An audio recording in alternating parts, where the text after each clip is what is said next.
Several multi-million-dollar infrastructure projects and contracts for the 2022-2023 fiscal year have been approved by Cabinet. Minister of Information Robert Morgan says the projects range from infrastructure, land and irrigation, among others. Simone Absalom Gale has that story. The approvals include removal of 100 one-bedroom starter housing units from the Shooters Hill project, renamed Hellshire View, and also the award of a contract for the construction of 200 two-bedroom and one-bedroom detached units and 50 service lots with the associated site works at Luana Gardens 4, Phase 3, St. Elizabeth, in the amount of $1.9 million by the Housing Agency of Jamaica Limited to Marshall's Construction Company Limited. Construction of 142 semi-detached two-story, two-bedroom, 2.5 bathrooms and 6 standalone housing units in the amount of $1.7 billion. This includes provisional sums and contingencies by the Housing Agency of Jamaica to NF Barnes Construction and Equipment Company Limited. We also saw the approval of the award of a contract in the amount of $77 million to Pyramid Jamaica Consulting Engineers for the provision of construction supervision services for the Southern Plains Agricultural Development Project of the Ministry of Agriculture and Fisheries. Cabinet has also given the nod to E-Learning Jamaica Company Limited for the provision of 13,500 tablets, for an amount not exceeding $2.8 million US, inclusive of general consumption tax, to Royal Computers and Accessories Limited. Also, the approval of the award of a contract for the provision of blank certified copies of vital records security paper was approved for a period of 3 years in the amount of $614,000 US to Veritas GmbH. Contracts have also been approved for improvements in technological infrastructure. We also saw the award of a contract, the approval of the award of a contract for the digitization of vital records, which includes birth, marriage, death, and deed poll. And this was a consultancy at the Registrar General's Department in the amount of $4.1 million US, inclusive of GCT, and also the approval of a contract to be awarded for the installation, commissioning, and maintenance of closed-circuit television surveillance at the Horizon Adult Remand Center and the Department of Correctional Services Head Office for $125 million. For the news on PBCJ, I'm Simone Absalom Gale. A plank of the government's long-term crime plan is to build out the infrastructure of the security forces. For that reason, the construction of the St. Catherine North Police Divisional Headquarters has been included in the Public Sector Investment Program. Cabinet gave the nod for its inclusion on Monday. Speaking at Wednesday's post-Cabinet press brief, Information Minister Robert Morgan said this will see to the provision of fiscal space to support its implementation. The estimated cost of the construction of the headquarters is approximately $1.8 billion, inclusive of $107 million for the cost of the land. The construction period was estimated to be 18 months and was anticipated to commence and is anticipated to commence in the financial year 2022-2023. Cabinet also gave approval for the establishment of an inter-ministerial committee focused on Jamaica's cyber domain. According to a post-Cabinet press release, the committee would serve as a centralized mechanism for coordinating the sharing of views among stakeholders of the public and private sectors. The establishment of the committee became necessary as the COVID-19 pandemic resulted in organizations, both public and private, having to rapidly transition to cyberspace using technology systems to provide goods and services to consumers to reduce the effects of the economic fallout. The increased use of online services has put a strain on the existing information and communications technology ICT infrastructure. Internet service providers have highlighted the technological voids that existed in several communities and districts across the country. Transport and Mining Minister Audley Shaw has lauded the Transport Authority for their continued work. He was speaking at the recent Transport Operators Development Certification of Membership ceremony. The minister pointed to digital training, monitoring and other enforcement mechanisms that the authority has implemented in recent times. We get more details in this report. Minister Shaw underscored the training applications, Edufocal and TravelPal app for commuters and encouraged Jamaicans to use them. Public transportation operators can now be trained at their own leisure using revolutionary training methodology, gamification, and at no additional cost to the operators with the Edufocal driver training app. Furthermore, the TravelPal app allows commuters to scan, type in the license plates of any public transportation vehicle they desire to use to determine if the vehicle is licensed by the authority and share the information of that vehicle with others. Minister Shaw urged passengers to use legal and properly licensed transportation and explained some of the features that can be found within the app and mentioned the Drive Safe Jamaica app. This way, your family members and friends will know when they board and disembark the vehicle. At the end of the journey, the commuter will have the option to rate the operator, place a complaint, and like or commend the driver. There's also the Drive Safe Jamaica app, a reporting mechanism that allows members of the public to upload videos and pictures of drivers, particularly those of public transportation committing various road traffic-related breaches. The minister says by using technology, it brings Jamaicans into an era of transparency and encourages all road users to do the right thing the first time. He had a stern warning for transportation operators.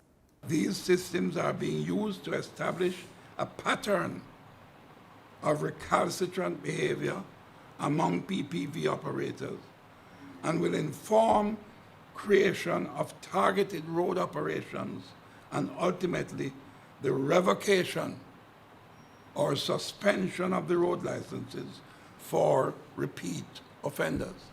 On February 1, Parliament tabled the regulations in support of the new Road Traffic Act, which was passed in December 2018. For the news on PBCJ, I'm Simone Absalom Gill. Researchers are working on a universal or super coronavirus COVID-19 vaccine. That's the word from Assistant Director of the Pan American Health Organization, PAHO, Dr. Jarbas Barbosa da Silva. There's a great deal of expectation about some vaccine, which has been so-called super vaccine, which could be very effective for all variants of the virus. And secondly, that it could provide a protection on a permanent basis. This is something that is under development right now. We have several candidates, but they are still in preclinical phase. They are still on lab testing. The plan is to develop a pan-coronavirus vaccine, the spike ferritin nanoparticle SPFN, for which phase 1 human trials have been completed.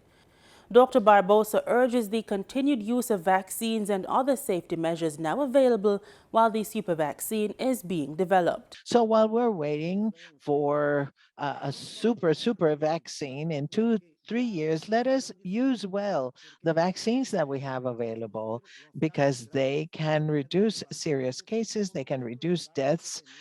With all the data that we have in countries of our region and countries of the rest of the world, without any doubt, this has been well proved.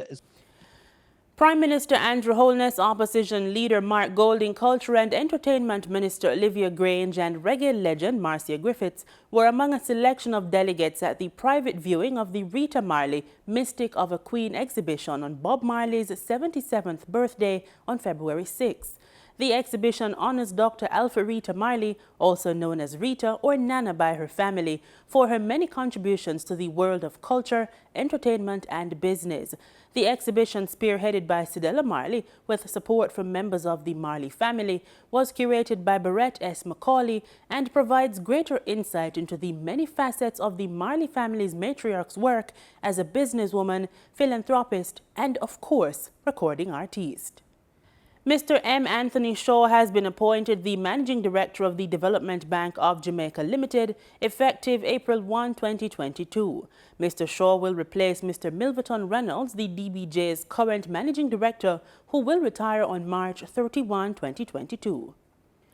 If you're concerned about the recent increases at the pumps, then guess what? You will be paying more again this week for gas and diesel.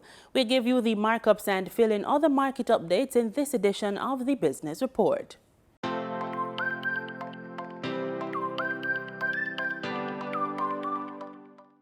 Motorists will dig a little deeper into pockets and purses this week, as effective Thursday, February 10, there are increases in the prices of gasoline and diesel.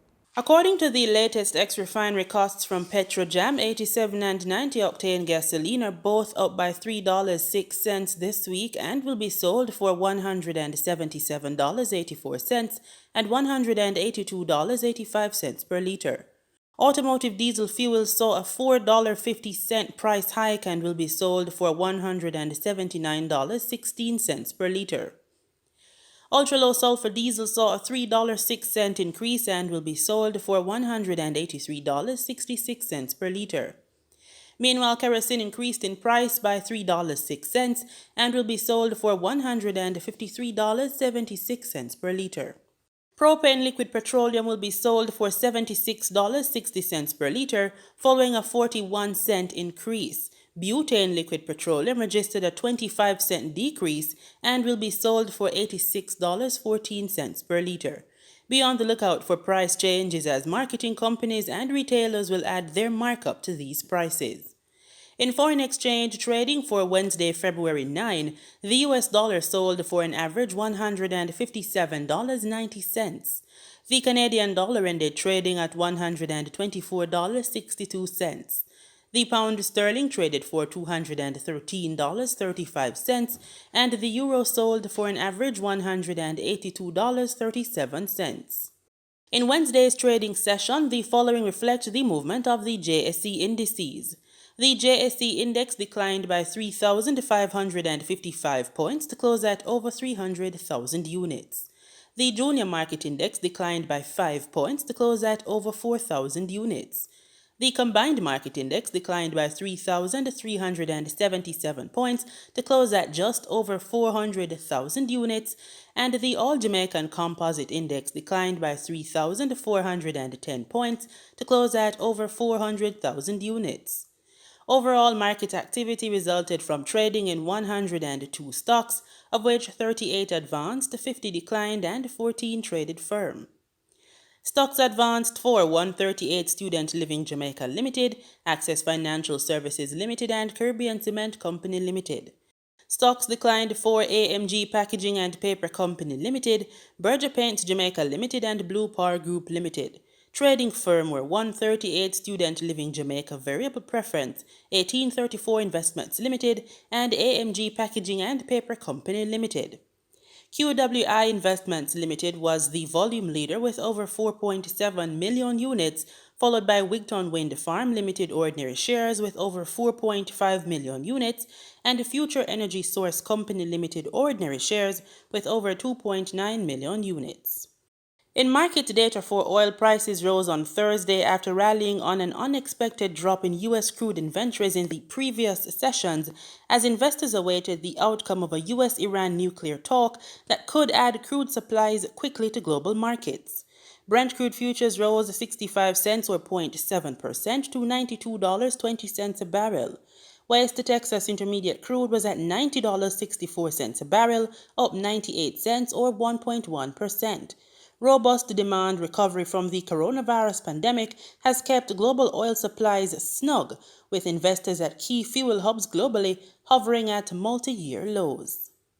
Tax Administration Jamaica TAJ is encouraging taxpayers to begin preparations to file their income tax returns, which are due on March 15.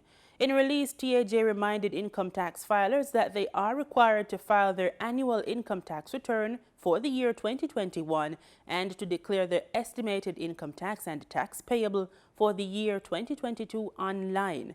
With the expected increased usage of TAJ's online platforms, taxpayers are advised to file and pay early to avoid the usual last-minute rush. All returns must be filed online by all companies, organizations, self-employed persons, and employed persons with other sources of income as required by law.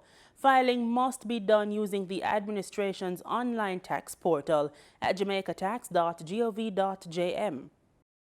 The tax authority has revised several forms during the filing period. It says the following revised forms capture more information and provide more convenience for the taxpayer. These forms are the IT-05 Annual Return of Income and Tax Payable for individual PAYE and pensioners, S-04 Self-Employed Persons Annual Return of Income, Taxes and Contribution Payable, S-04A Declaration of Estimated Income, Taxes and Contributions Payable for Self-Employed Resident Individuals. TAJ says it will be assisting income tax filers this tax season via virtual sessions, telephone calls, web messages via the Revenue Administration Information System, RACE, online tutorials, and an appointment system with a view of minimizing face-to-face interactions.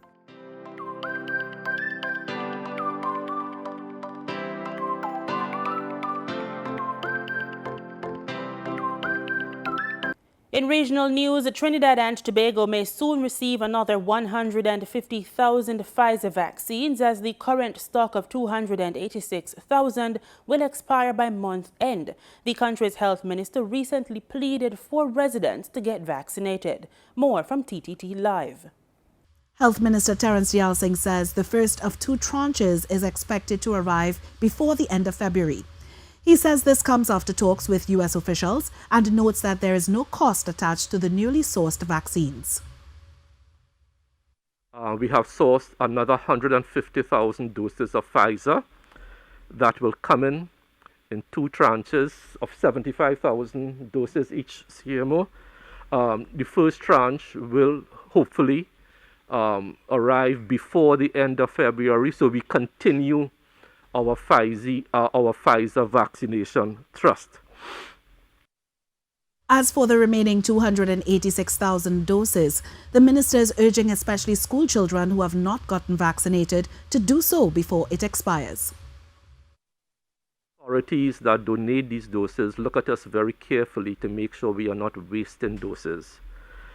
The 12 to 18 group, which is that school-age population, secondary school-age population, that can only use Pfizer at this point in time, 53,423 of those have been fully vaxxed, which is about 59% of that 90,000 estimate for the school population. And still in the Twin Island Republic of Trinidad and Tobago, the National Insurance Board, NIB, has revealed that its contribution income is no longer sufficient to support its benefit payments, which has resulted in a deficit for the company. Executive Director of the NIB, Naila Prasad Pulaya, said the benefit expenditure has been growing because of the aging population and people leading healthier lifestyles. She said between the period 2017 to 2020, benefit expenditure grew from $4.7 billion to $5.3 billion. But during the same period, contribution income hovered between $4.7 and $4.6 billion.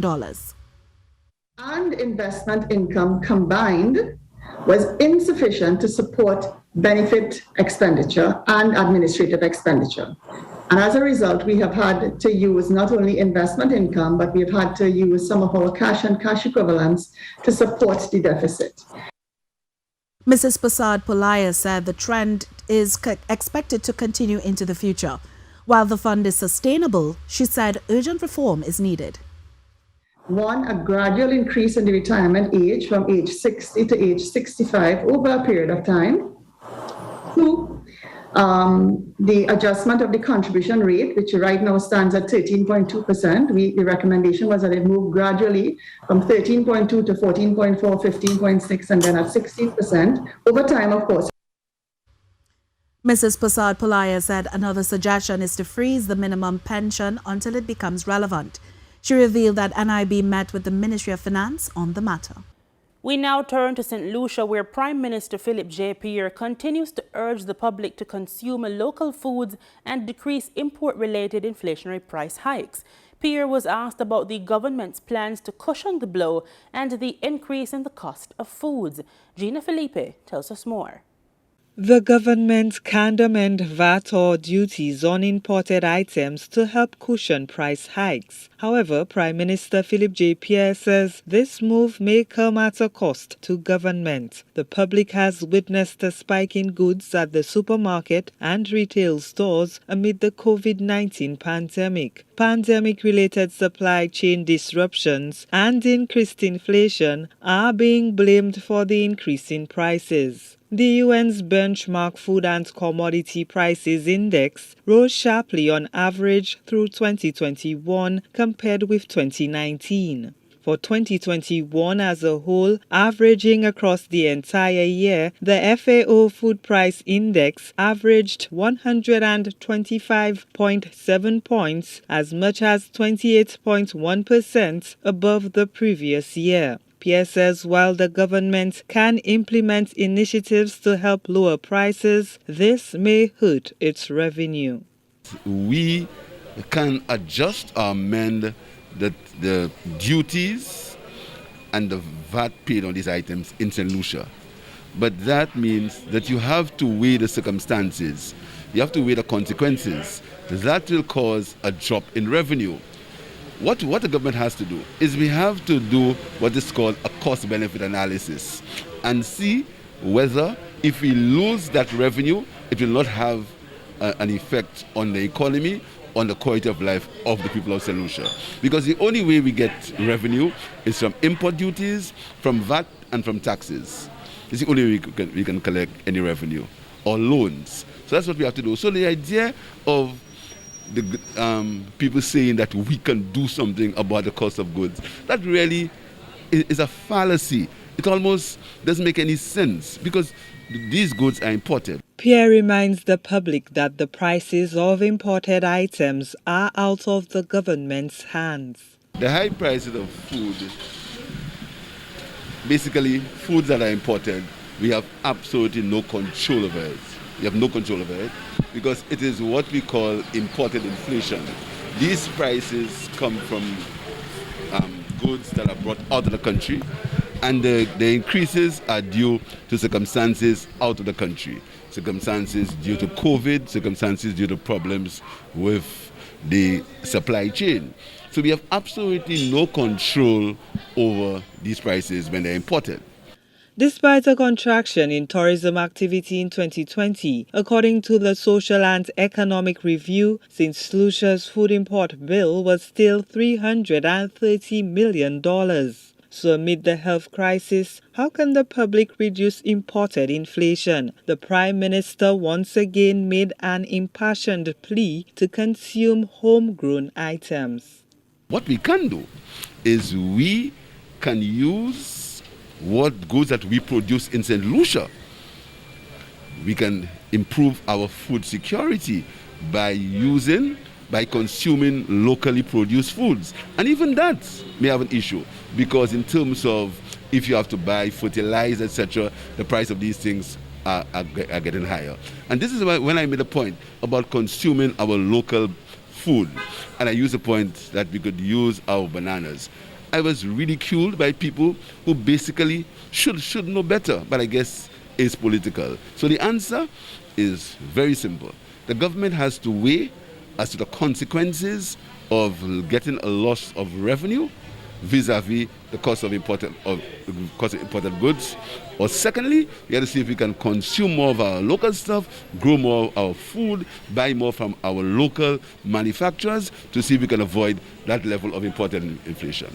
In January 2022, the FAO of the UN reported that world food prices fell slightly in December as international prices for vegetable oils and sugar fell significantly from lofty levels. FAO officials expect that high prices may ease off as production increases to match demand.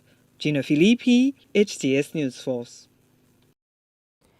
In sports, we're trackside with athletics. The 43rd iteration of the Western Relays will be held this Saturday. The staple event makes a return after being scrapped last year owing to logistic issues and the COVID-19 pandemic.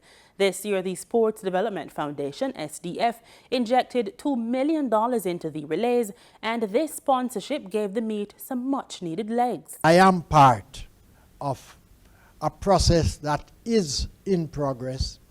It involves our minister, it is led by our minister, it involves the ministry, it involves the SDF, it involves the Ministry of Finance.